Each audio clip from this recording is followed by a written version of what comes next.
Halo Bunda, Anda mungkin sudah mengetahui bahwa kehamilan terjadi ketika sperma pria bertemu dengan sel telur wanita.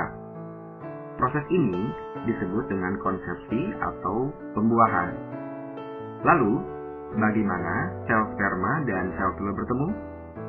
Ini bukan proses yang mudah, butuh waktu yang cukup lama. Berikut ini penjelasan secara lengkap tentang proses pembuahan atau kehamilan pada wanita.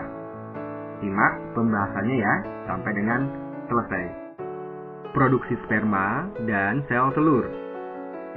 Sebelumnya, sudah dijelaskan bahwa dua elemen penting harus ada agar proses pembuahan dapat terjadi, yaitu adanya sperma dan adanya sel telur. Biasanya, seorang wanita melepaskan sel telur yang matang dari ovarium setiap bulan. Proses ini bertepatan dengan masa subur wanita saat ovulasi terjadi.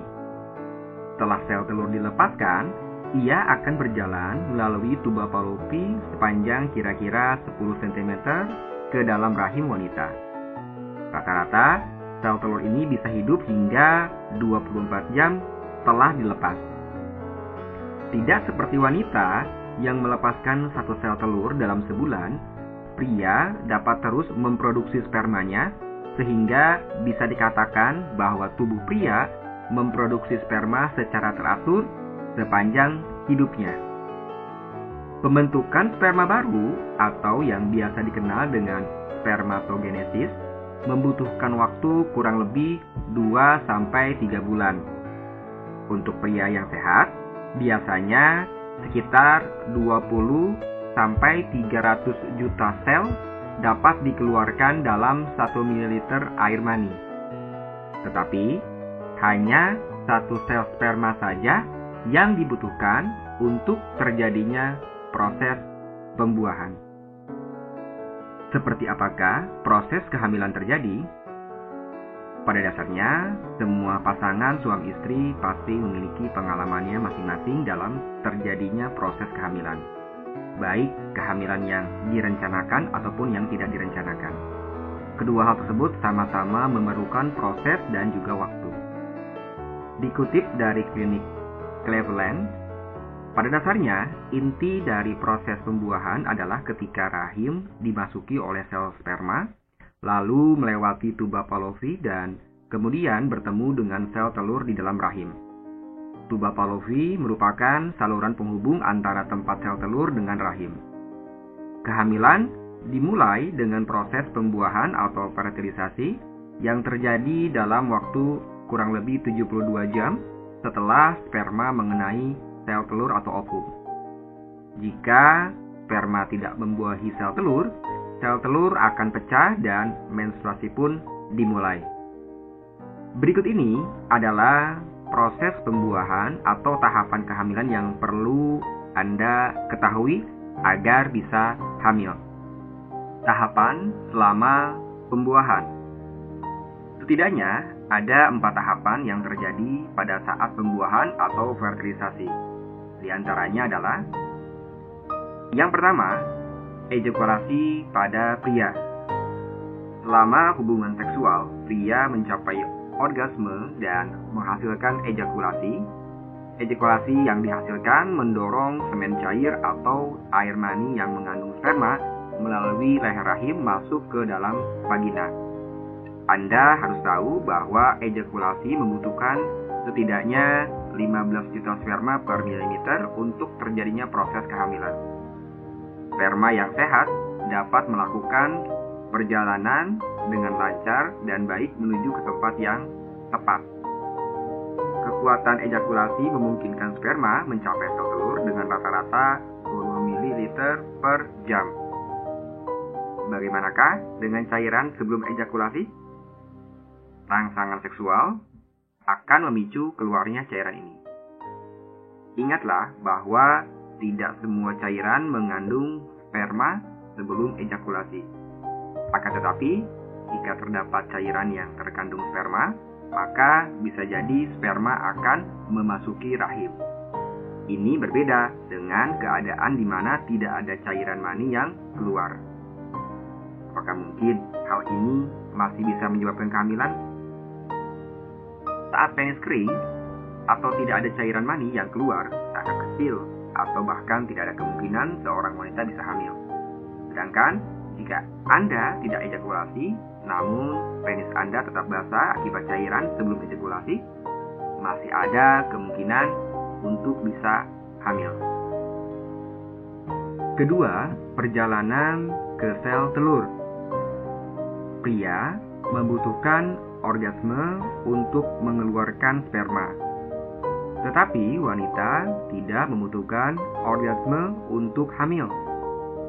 Begitu sperma sudah sampai di dalam, barulah dimulai perjalanan sperma untuk menemukan sel telur yang akan dibuahi. Ini adalah perjalanan panjang bagi sperma dan tidak mudah untuk dilalui. Ada beberapa tantangan yang harus dilewati agar bisa berhasil untuk membuahi sel telur. Tantangan pertama yaitu lingkungan vagina yang asam, yang tidak memungkinkan sperma bertahan lama di dalam vagina dan sperma bisa mati. Tantangan lainnya ialah lendir cervix. Lendir cervix ini hanya bisa ditembus oleh sperma yang punya kemampuan berenang terkuat. Ketiga, kemampuan sperma mencapai sel telur. Setelah sukses melewati lendir cervix, sperma harus bergerak kurang lebih 18 cm dari cervix menuju rahim. Sperma kemudian bergerak ke tuba Fallopi untuk mencapai sel telur. Pada tahapan ini, sperma bisa saja tersangkut di saluran tuba Fallopi yang salah, atau bisa saja mati pada saat pencarian. Rata-rata sperma bisa bergerak 2,5 cm setiap 15 menit. Sperma yang dapat bergerak dengan sangat cepat dapat mencapai sel telur dalam waktu kurang lebih 45 menit. Meski sel telur sudah ditemukan, perjalanan sperma masih belum berakhir, karena terdapat ratusan sperma lainnya yang bisa saja mendekati sel telur. Sehingga hanya sperma yang paling kuat sajalah yang dapat menembus dinding luar sel telur. Yang keempat, sperma bertemu dengan sel telur. Ketika sperma menembus inti sel telur akan membentuk perlindungan diri dan dengan demikian akan mencegah penetrasi sperma lainnya. Pada titik ini, terjadilah proses pembuahan.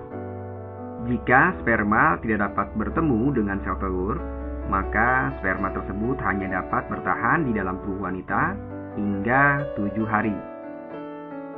Jika mengeluarkan sel telur saat ini, kemungkinan hamil masih akan terbuka. Jadi, pastikanlah untuk menghitung masa subur Anda agar Anda dapat merencanakan untuk berhubungan intim selama waktu tersebut. Berikutnya adalah tahapan setelah pembuahan. Jika sperma sudah berhasil bertemu dengan sel telur, pembuahan pada tahap ini akan berlanjut hingga kehamilan. Dengan cara ini, materi genetik di antara sel telur kemudian bergabung membentuk janin. Paling tidak sekitar 24 jam setelah pembuahan, maka akan menjadi zigot. Setelah itu, zigot akan berkembang menjadi janin. Jenis kelamin bayi juga ditentukan oleh proses kehamilan ini. Apabila sperma yang berhasil membuahi sel telur memiliki kromosom Y, maka dipastikan bayi Anda akan berjenis kelamin laki-laki. Akan tetapi, sebaliknya, jika sperma memiliki kromosom X, bayi Anda akan berjenis kelamin perempuan. Tahapan terakhir adalah proses pembentukan janin. Sel-sel baru, kurang lebih berjumlah 100 sel, akan membentuk bandel yang disebut blastokista. Blastokista kemudian bergerak ke rahim yang bisa memakan waktu hingga 3 hari atau lebih. Di dalam rahim, blastoskista akan menempel pada dinding rahim tempat embrio dan plasenta terbentuk. Perlu untuk diketahui bahwa embrio merupakan bakal janin dalam kandungan. Mungkin Anda perlu sedikit bersabar untuk menunggu beberapa minggu sebelum Anda bisa memastikan bahwa proses kehamilan sudah berjalan dengan sukses. Bagaimana?